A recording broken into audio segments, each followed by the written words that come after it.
George Simmel, we find that George Simmel's focus was on interaction, and this interaction leads to different forms of groups, and these groups are different from each other. So his focus uh, is also on social differentiation. Now, when we talk about social differentiation, it means that different groups may have different, let's say, activities as part of division of labor. So these groups take on different roles, and they might be producing different kind of things. So these parts are either similar or different in type and function. When we talk about division of labor, then one group might be assigned one kind of job, another group might be assigned another kind of job, and all these jobs, all these groups are part of the bigger system. So ultimately, the system has to, let's say, survive. So what we see is, although there is a differentiation, but there is also integration.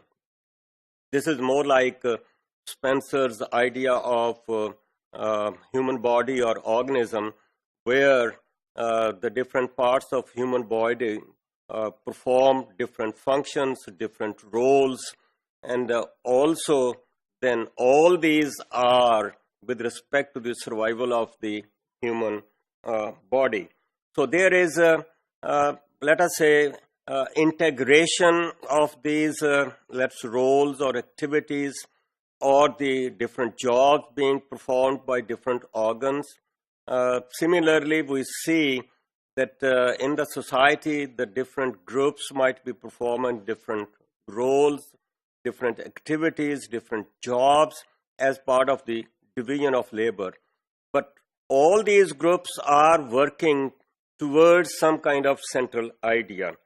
So therefore, we see that there is differentiation as well as integration.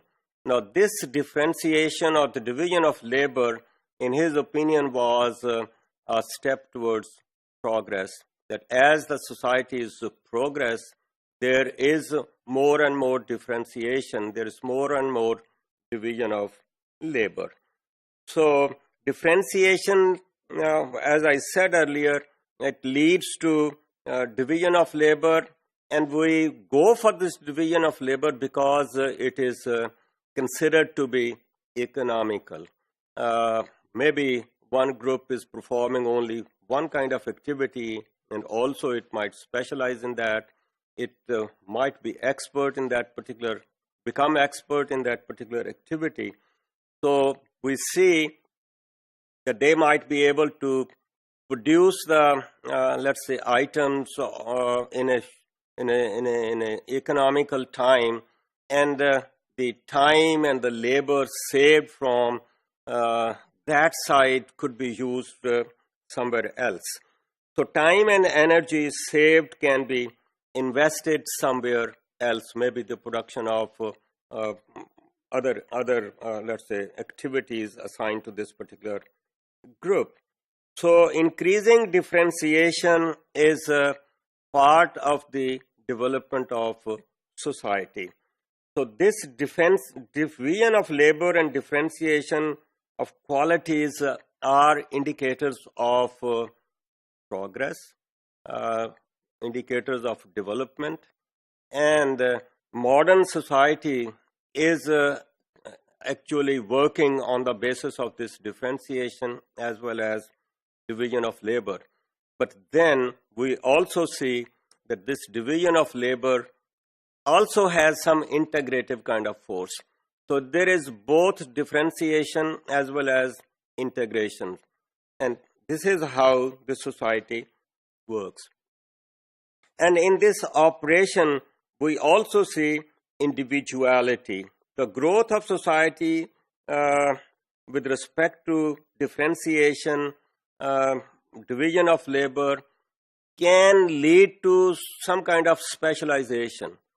So individuals can specialize in a particular, let's say, job. There might be experts in a particular job, whether they are producers of, let's say, physical commodities, tangible commodities, or they might be intangible, maybe expertise in this particular field. So specialty provides new identity. That is the identity to the individual as well as to individual groups. So we could use both specialty or individuality for a particular person as well as for a particular group. So individuality to persons, groups, even at a bigger level, we could also talk about the society. Society might be specializing in a particular kind of economic activity. So we see two individualities and also two identities. So there are different but similar. Within the group might be similar, but as a whole, the group might be specializing in a particular activity. In that case, we might see that there is individuality. So within the group, we also can expect individuals as well. A particular group which might be producing a particular product, and within that, certain individuals might specialize in the production of that particular commodity. And that is how we come across the brand names, and these names might be associated with the particular individual, and that individual becomes, let's say, specialist in that particular product.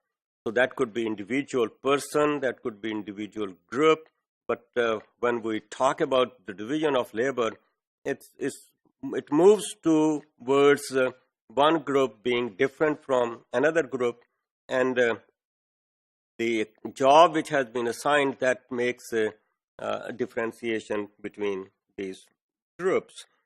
So we see that there is individuality in the modern society. Individuality and modernity might go together.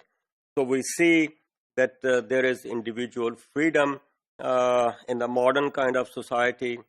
People try to work and pursue their own specialization, but then in the capitalistic kind of society, we come across other issues. Those issues are related with the capitalist system in the modern society, where there is, let's say, one important thing comes in with respect to the modern society, or more and more capitalistic kind of approach, where this very competition leads to conflicting kind of situations as well.